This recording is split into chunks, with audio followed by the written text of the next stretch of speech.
Well, I'm off Highway 1 right outside Big Sur Smokehouse, and it's been a weird mixture of marine layer and smoke all day long, making for this orange yellowish haze that we've been seeing all day. Now, fire officials say that their defense lines on the west side of the fire, as long as the north and southern ends of the fire, have been holding up pretty well, but it's the eastern side of the fire that is burning out of control still.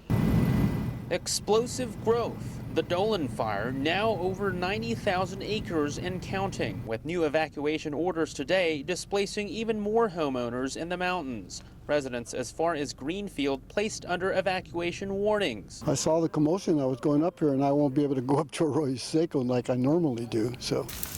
The fire is 20% contained, down from 40 after hot temperatures and high winds fanned the flames in new directions in the last 48 hours. Firefighters now focusing eastward as the wildfire's rapid spread threatens more structures in Arroyo Seco and Fort Hunter Liggett. That means trying to create defensible spaces around houses, and if conditions are right, we'll initiate some firing operations to try to stop the spread of the fire in that direction. And when you do have to use them, we're now learning this device, known as a portable fire shelter, may have saved the lives of more than a dozen firefighters Tuesday morning when they quickly became surrounded by fast-moving flames. So in your line gear, what we're always carrying in a little pouch in the bottom is the fire shelter. The one we're seeing is out of commission, but the use is the same. You can deploy it quickly, enlarge it like a big blanket, and cover yourself. These fire shelters have saved lives, but they are intended as a last resort for firefighters if they are entrapped by the flames. You actually just step inside here and you fall to the ground. The material reflects radiant heat, which gets very hot if it's close, but doesn't stop direct flames. Fire officials say 3 firefighters who went to the hospital are doing well and recovering. This as the Dolan fire rages on toward the Salinas Valley. There's a lot of vineyards in between, and there really isn't any dry vegetation. So, yeah. So I'm cautiously optimistic. Now, all 3 states on the West Coast are seeing wildfires burn right now, and the fire spokesperson here tells me that in his 20 years being in the field, he's never seen anything like this impact the region before. Reporting in Big Sur, Josh Kristianto, KION News Channel 546. Chad and Chelsea Moore were looking for places to fish along the beach Friday evening when they saw something strange. We saw a bumper first, and we were like, huh, there's a bumper. That's weird.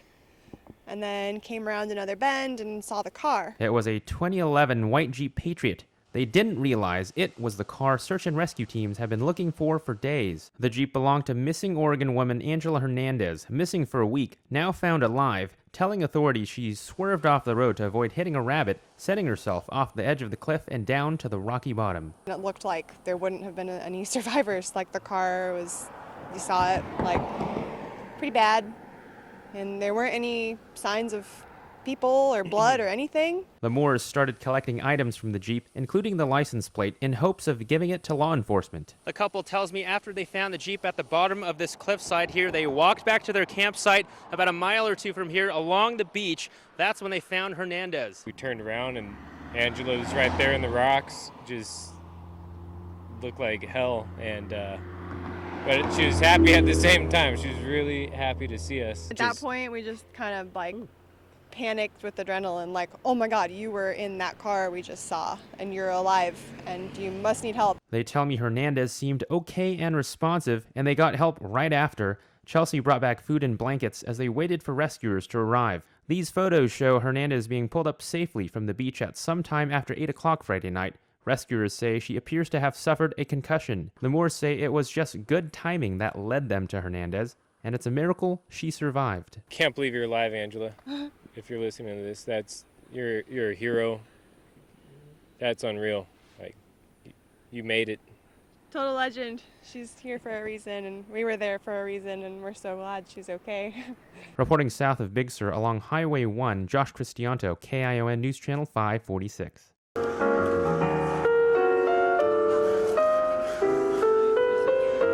There's something about jazz and the piano. The sound, the rhythm, the sequence of notes, all coming together. Listeners can't help but enjoy.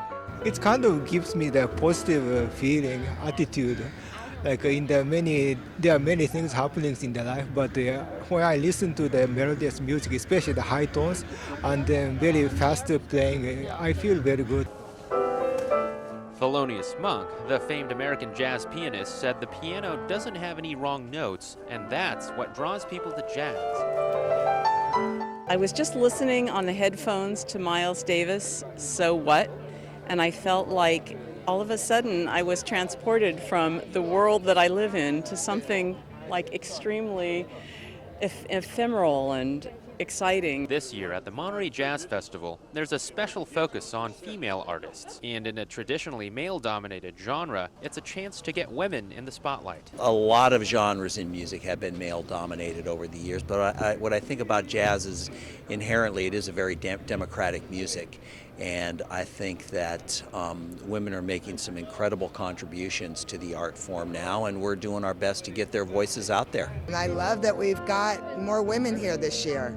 I think it's exciting, and just like we've got more women in politics, maybe we'll have more women musicians. Over 20 women are headlining at the festival this year, and for jazz fans, a whole lot of music awaits. Good morning. For restaurants like Patria, outdoor dining sounds like a good idea until you see that there's practically no more sidewalk because of the construction that's been going on here on Main Street. As you can see, the ground is completely pummeled and there's really only a sliver of pedestrian sidewalk space there, and I actually had to walk around the fencing the entire block just to be able to get to the owner, who says this is a double whammy for his business.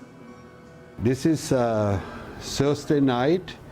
We have nobody here, and we have a lamb shank and eating it ourselves.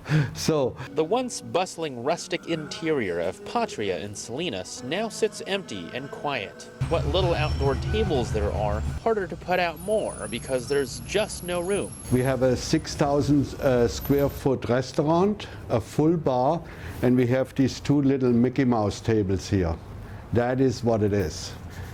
How can you accumulate some revenues in here? This is impossible. Paulo Kautz says the newly designed downtown street will be good for the city in the long run, but the construction, coupled with COVID-19, will either make or break his restaurant. At Taste of Thai in downtown Salinas, takeout orders are still cooking up every day. Adding more outdoor seating will hopefully boost business. I'm having intention to put 3 more tables outside, but I'm going to make it really nice. But the bills are racking up for everyone. For new tables, to-go containers, cleaning supplies, and protective equipment. It always costs a lot right now, but I'm not thinking about that much. I'm just thinking about how not to loosen all your employees. Kautz says they're spending more than they are taking in right now. They're hoping the city would help the businesses in downtown financially in some way, but most of all, these restaurateurs are counting on the average resident for support to make the best of what they can spend here locally. Yeah, more outdoor seating would be nice. It'll give you like time to come out, get to enjoy the weather, the food. It's different. It's not like a regular, lettuce or any other type of vegetable. The artichoke. It's green and hard and a little mysterious, but how do you eat it? At the Castroville Artichoke Festival, you'll find plenty of ways, many untraditional. For this year, we're doing artichoke lumpia, and unfortunately for today, we're sold out. From grilled to steamed to ice creamed, deep fried could be the most popular. Here I got fried artichoke lumpia and fried artichoke hearts. I'm going to try one right now.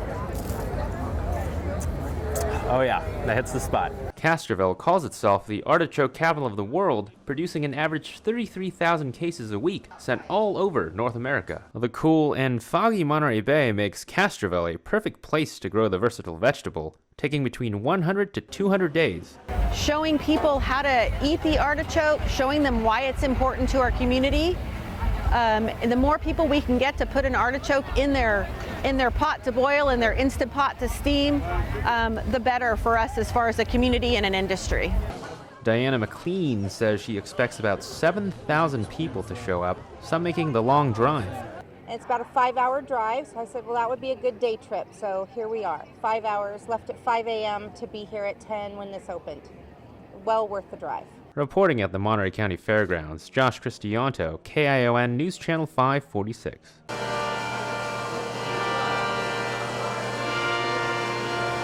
Music always has a way of bringing people together in times of joy and in times of grief. I think we're all kind of aware that grief is a part of life and we'll lose loved ones, but until you go through it, it doesn't really resonate the same. For John Turi, who lost his mother 3 years ago, music plays a big part in how he expresses his grief to others and to himself. Ever since the shooting at the Gilroy Garlic Festival, Turi has been trying to keep the thoughts of the victims and their families alive.